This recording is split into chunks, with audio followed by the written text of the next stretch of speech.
Hello viewers. So আজকে আমরা মূলত ডাইসিনথেসাইজ সোলার সেল অর্থাৎ ডিএসসি এইটার ওয়ার্কিং প্রিন্সিপাল সম্পর্কে কথা বলবো। তো এখানে মূলত আমরা যদি এইটার স্ট্রাকচারের দিকে খেয়াল করি তাহলে দেখতে পাবো যে এটা হচ্ছে একটা ফটো ইলেকট্রোড অ্যান্ড এটা হচ্ছে একটা counter electrode. So photo electrode and counter ইলেকট্রোডের মাঝখানে একটা লোড লাগানো আছে এবং ফটো ইলেকট্রোডে মূলত চারটা পার্ট আছে। প্রথম হচ্ছে গ্লাস, দেন টিসিও, দেন টাইটেনিয়াম অক্সাইড, শেষে হচ্ছে ড্রাই, আর মাঝখানে হচ্ছে আমাদের ইলেকট্রোলাইটের সংমিশ্রণ থাকবে, সেটা হচ্ছে আয়ন। আর এখানে এই কাউন্টার ইলেকট্রোডের ভিতরে হচ্ছে প্লাটিনাম, মাঝখানে টিসিও। তো এখানে আমরা যদি একটু ওয়ার্কিং প্রিন্সিপালটা খেয়াল করি দেখব যে টিসিও মেকানিজমটা মূলত based on regenerative photochemical process. So এটার 5টা স্টেপ আছে, আমরা স্টেপগুলো একটু ডিসকাস করি।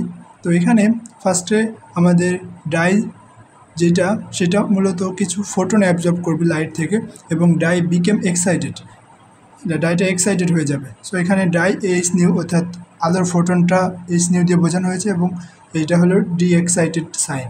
দেন injection of excited electron into conduction band of metal oxide, অর্থাৎ এই এক্সাইটেড ইলেকট্রনটা যে ইনজেক্ট করা হবে সেটা হচ্ছে মেটাল অক্সাইডের কন্ডাকশন ব্যান্ডের ভিতরে। তো এখানে ডি এক্সাইটেড সেটা মূলত এই ইলেকট্রনটা গ্রহণ করে এই ডি আয়ন বোঝানো হলো। দেন এটা হচ্ছে electron per collide through the metal oxide and move to the glass, then electron passes to counter electrode through external load, অর্থাৎ এরপর ইলেকট্রন পারকোলাইট করবে মেটাল অক্সাইডের মধ্য দিয়ে এবং মুভ টু দ্য গ্লাস, দেন এই electron pass to counter electrode, এই ইলেকট্রনটা counter ইলেকট্রোডে pass হবে এক্সটার্নাল লোডের মধ্যে দিয়ে, যে আমাদের এখানে যে লোডটা লাগানো হয়েছিল সেই লোডের মধ্যে দিয়ে ইলেকট্রনটা পাস হবে।